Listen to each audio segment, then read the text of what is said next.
much do you appreciate this rivalry between Drake and you and I?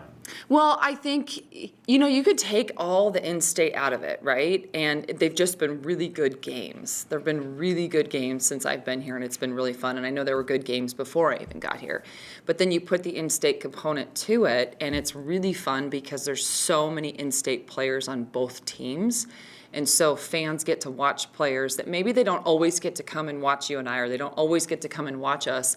And then they can come to this game and see our players playing at a really high level in D1 basketball in the same league, in a rivalry game, that kind of stuff.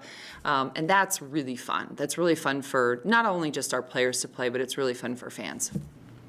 You've mentioned that every team's a little different. Do you feel like you finally have a pinpoint on this team?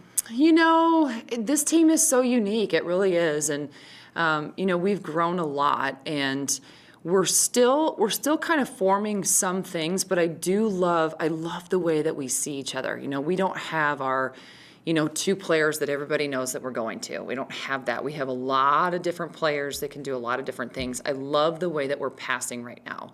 In terms of assists per game, our program has been really high in the nation. I mean, we're second in the nation right now in terms of assists per game.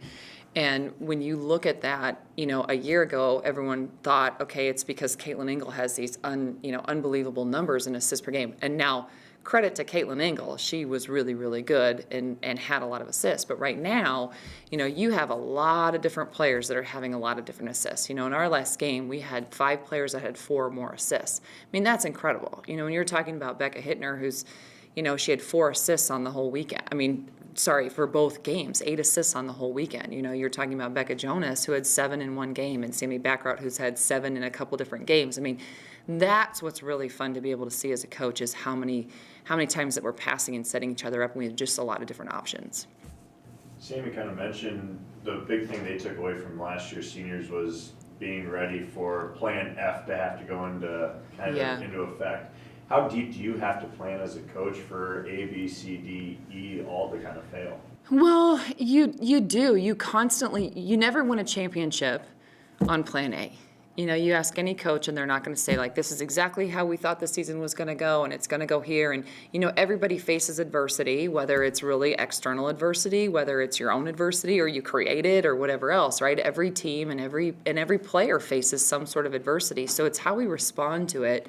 And really for us, I think at Drake and our program, it's really how we do it together. We're not going to have somebody that's just going to flat out make one play, right? And we're not going to have somebody that's just going to go one-on-one and everyone's going to be like, wow, that was amazing. But what we do have is we have a really unique togetherness that when you do watch us and you start to appreciate what we do a little bit more, you understand that it's not even just the assist, it's the setup to the setup to the setup. And our players do just a really nice job of being able to set each other up. I also think defensively, as we've grown, we do a really nice job of being able to rotate and communicate, and so that to me is an even bigger thing than even saying, okay, we have really good players. It's, our system's really fun to be a part of, and we have to grow in it. What's the streak mean to you that you're on in conference wins? Nothing, and people ask me that all the time, and it's, honestly, really my biggest focus today was that we had a really good practice. And today we had a really good practice. And so for tomorrow, we've got to be able to show up tomorrow and we've got to have a really good day, and that's really all it is. And I don't know if it's I know it sounds cliche and it's you take one day at a time and all that stuff, but we are a young team. So you take one day at a time, right? I've got 3 kids at home. Like, if that's, my worry is not about some streak that has been however long. That's like the least of my worries. Right now for us, we've got to continue to grow as a basketball team, as a program, and we're not where we want to be. We haven't gotten to a point where, this is the end-all, be-all. It's, we got to keep going. How big are rebounds tomorrow? You and I think the top 2 teams in the conference right now, how important will it be to snatch some of those boards, maybe limit their second chance opportunity? Yeah, absolutely. I think rebounding is going to be a huge key. And, both teams are tough. Both teams are really gritty. And that's something that it's going to be really interesting who sets that tone. And we've got to be able to come in and be able to set that tone. And it's not just on one end. We've got to be able to do it on both ends. It's an absolute huge key. I'm trying to figure out the best way to say this. Neither one of you guys set the world on fire non-conference right this year. but you're both playing well in the Valley. Is that more of something clicking when you get to the Valley? Is it just how hard you scheduled out of conference? Why is that kind of quick turnaround happening? Well, I think both teams do a good job of scheduling in the non-conference. You know, our strength of schedule this year was 19th, and you know, and a lot of those games for us, I don't want to speak for them, but for us, you know, you lose a game in 4 overtimes, you lose a game in 2 overtimes when you're missing, you know, Sarah Ryan. I mean, and we had to limit Sarah Ryan a lot of December, and so you lose 3 really tough games when you're either limiting or you don't have, you know, an efficient scorer for us. So that I think is really difficult. So, but I do think that we went home over break and came back, and I think we're a better team.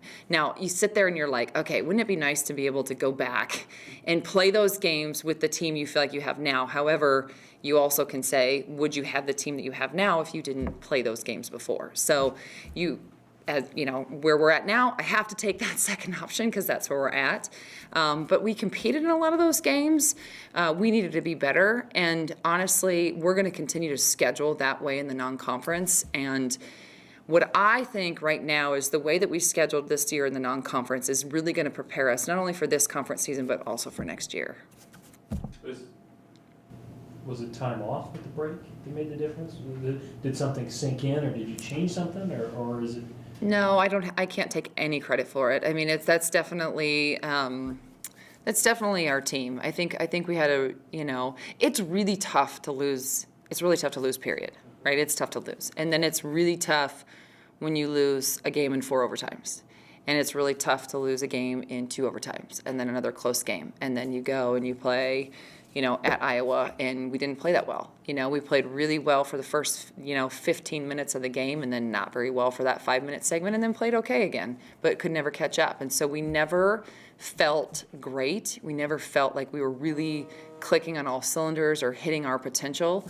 And so I think it's been really fun to be able to come back and say, you know what, all is not lost. You get to start over again when you start conference play. Everybody, you're 0-0 in conference. And so I think that in itself really rejuvenated us. What's this atmosphere like when you and I and Drake get together? Well, I think it's awesome. You look at, a lot of you were at our game last year, and it was a pink game, and that's our annual game, and we still have that in a few weeks. But, when you're talking about there were almost 6,600 people here at that game, it was really, really fun. And for us to be able to stripe the nap will be really fun tomorrow. You see it all the time in football. You see it all the time in men's basketball. But there's enough women's basketball fans here in Des Moines and really in the surrounding area that will come to this game and be able to do that. And I think it's going to be really fun. And so it's always been a good game, regardless of records, regardless of non-conference, regardless of conference, whatever it is, it's always a really good game.